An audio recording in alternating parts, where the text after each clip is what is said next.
हिमालय की ऊंची बर्फीली चोटियों के बीच एक ऐसी जगह है जो सिर्फ एक मंदिर नहीं बल्कि एक एहसास है। केदारनाथ कहते हैं यहाँ के हर पत्थर में एक कहानी है और यहाँ की हवा में शिव का वास है। तो चलिए इस यात्रा पर हम सब साथ में निकलते हैं। देखिए, केदारनाथ सिर्फ आस्था का ही केंद्र नहीं है, ये एक बहुत बड़ा रहस्य भी है। सोचकर ही हैरानी होती है ना, एक मंदिर जो 400 साल तक बर्फ की मोटी चादर के नीचे दबा रहा और फिर 2013 की उस भयानक बाढ़ में भी अपनी जगह पर खड़ा रहा। आखिर कैसे? चलिए आज इसी रहस्य से पर्दा उठाते हैं। केदारनाथ पहुंचना ये सिर्फ एक ट्रैवल डेस्टिनेशन पर पहुंचना नहीं है, ये एक तरह की तपस्या है। यहां हर कदम आपकी श्रद्धा और हिम्मत का इम्तिहान लेता है। तो चलिए इस मुश्किल लेकिन बेहद खूबसूरत रास्ते पर आगे बढ़ते हैं।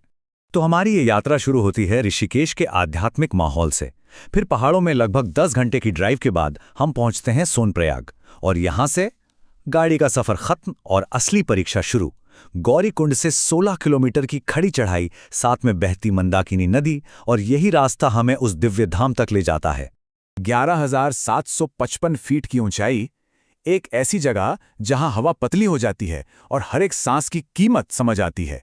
जब कोई यहां पहुंचता है तब उसे असल में पता चलता है कि ये जगह इतनी खास क्यों है। ये प्रकृति और परमात्मा का सीधा मिलन है। और जैसे ही कोई तीर्थयात्री उस लंबी थका देने वाली चढ़ाई के बाद केदारनाथ के प्रांगण में पहला कदम रखता है, यकीन मानिए सारी थकान, सारी चिंताएं सब एक पल में गायब हो जाती हैं। पहली ही नज़र में ये मंदिर आपको हैरान कर देगा। ऐसा लगता है मानो ये गुरुत्वाकर्षण और तर्क दोनों को चुनौती दे रहा हो। तो सबसे बड़ा सवाल, ये मंदिर आज तक टिका कैसे है? इसका सारा राज छिपा है इसे बनाने की तकनीक में। आपको जानकर हैरानी होगी कि इस पूरे मंदिर में कहीं भी सीमेंट या गारे का इस्तेमाल ही नहीं हुआ है, बल्कि पत्थरों को इस तरह से काटा और तराशा गया है कि वो एक दूसरे में लॉक हो जाते हैं, जिसे कहते हैं इंटरलॉकिंग तकनीक। इससे होता यह है कि कोई भी दबाव एक जगह नहीं रहता, बल्कि पूरी इमारत में बराबर बढ़ जाता है। जरा इन बातों पर गौर कीजिए। हर पत्थर का वजन 6 से 8 टन, और ये पत्थर 20-30 किलोमीटर दूर से इतनी ऊंचाई पर लाए गए। कैसे? बिना किसी मॉडर्न मशीनरी के। मंदिर की 20 फुट गहरी नींव और इसका उत्तर दक्षिण दिशा में होना, ये सब वो वजह हैं जिन्होंने इसे हर आपदा से बचाया। ये हमारे पूर्वजों की इंजीनियरिंग का एक जीता जागता सबूत है। लेकिन केदारनाथ सिर्फ इंजीनियरिंग का कमाल नहीं है, इस मंदिर की एक आत्मा है।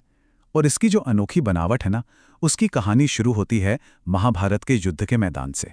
महाभारत का युद्ध जीतने के बाद भी पांडव भाई अंदर से शांत नहीं थे।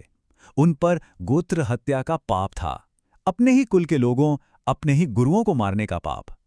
तब श्री कृष्ण ने उन्हें सलाह दी कि इस पाप से मुक्ति केवल महादेव ही दिला सकते हैं।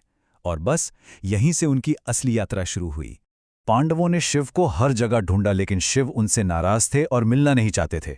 तो उन्होंने एक बैल का रूप लिया और केदार घाटी में जानवरों के झुंड में छिप गए। लेकिन भीम ने उन्हें पहचान लिया। जैसे ही शिव धरती में समाने लगे, भीम ने झपटकर उनका पिछला हिस्सा यानी कुबड़ पकड़ लिया।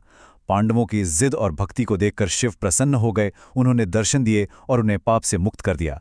और आज भी बैल का वही कुबड़ केदारनाथ में एक त्रिकोण आकार के शिवलिंग के रूप में पूजा जाता है। ये दिव्य क्षमा का प्रतीक है और यही वजह है कि कहा जाता है कि यहाँ सबसे पहला मंदिर खुद पांडवों ने बनवाया था। चलिए अब मंदिर के उन चमत्कारों की बात करते हैं जो विज्ञान, आस्था और विश्वास के बीच की रेखा को धुंधला कर देते हैं। ये वो घटनाएं हैं जो आज भी वैज्ञानिकों को सोचने पर मजबूर करती हैं। एक बेहद चौंकाने वाली बात यह है कि 14वीं से 17वीं शताब्दी के बीच, जिसे मिनी आइस एज भी कहते हैं, ये मंदिर लगभग 400 सालों तक पूरी तरह से ग्लेशियर के नीचे दबा हुआ था। 400 साल! तो ये बचा कैसे? देहरादून के Wadia institute of Himalayan geology के वैज्ञानिकों ने पाया कि इसकी इंटरलॉकिंग डिजाइन ने बर्फ के उस भारी दबाव को पूरी बिल्डिंग पर बराबर बांट दिया। इसी वजह से ये उस आपदा को झेल गया जो किसी भी मॉडर्न बिल्डिंग को चकनाचूर कर देती। और फिर आया साल 2013 का वो भयानक दिन, 16 जून। चौराबाड़ी ग्लेशियर पिघलने से एक झील फट गई और फिर पानी, पत्थर और मलबे की एक विशाल दीवार ने पूरी केदार घाटी को अपनी चपेट में ले लिया। सब कुछ तबाह हो रहा था। जब लग रहा था कि अब कुछ नहीं बचेगा, ठीक उसी वक्त एक चमत्कार हुआ। हजारों टन की एक बहुत बड़ी चट्टान, जिसे आज हम भीमशिला के नाम से जानते हैं, बाढ़ के साथ बहकर आई और मंदिर के ठीक पीछे आकर रुक गई। इसने पानी के बहाव को 2 हिस्सों में चीर दिया और मंदिर को सीधी टक्कर से बचा लिया। अब इसे आप महज एक संयोग कहेंगे या कोई दिव्य शक्ति का खेल। और एक आखिरी रहस्य है, अखंड ज्योति।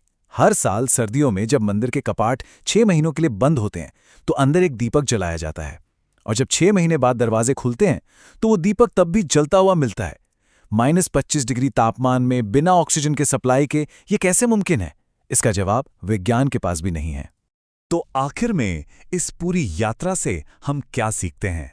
केदारनाथ सिर्फ एक इमारत नहीं है, ये मुश्किल हालात में डटे रहने का प्रतीक है। ये हमारे पूर्वजों के उस ज्ञान का सबूत है जो आज की समझ से भी परे है, और करोड़ों लोगों के लिए ये आस्था का वो केंद्र है जो क्षमा और दिव्य शक्ति का एहसास कराता है। चलिए अब एक और दिलचस्प बात देखते हैं जो इस जगह को और भी रहस्यमयी बना देती है। केदारनाथ और रामेश्वरम, इन दोनों के बीच 2300 किलोमीटर से भी ज्यादा की दूरी है, लेकिन ये दोनों लगभग एक ही देशांतर रेखा यानी 79 डिग्री ईस्ट लॉन्गिट्यूड पर बने हैं। और सिर्फ यही दो नहीं, इनके बीच 4 और प्रमुख शिव मंदिर भी इसी सीधी रेखा पर आते हैं। हमारे प्राचीन ऋषियों ने इसे एक दिव्य ऊर्जा रेखा या नाड़ी मंडल कहा था। तो अंत में एक ही सवाल बचता है, क्या ये सब सिर्फ एक संयोग है या फिर ये उस ब्रह्मांडीय ऊर्जा का नक्शा है जिसे हमारे पूर्वज पढ़ना जानते थे और हम भूल चुके हैं? केदारनाथ जैसी जगहें हमें यही याद दिलाती हैं कि दुनिया में कुछ चीजें ऐसी हैं जिन्हें समझने के लिए सिर्फ दिमाग नहीं बल्कि दिल और थोड़ी श्रद्धा भी चाहिए।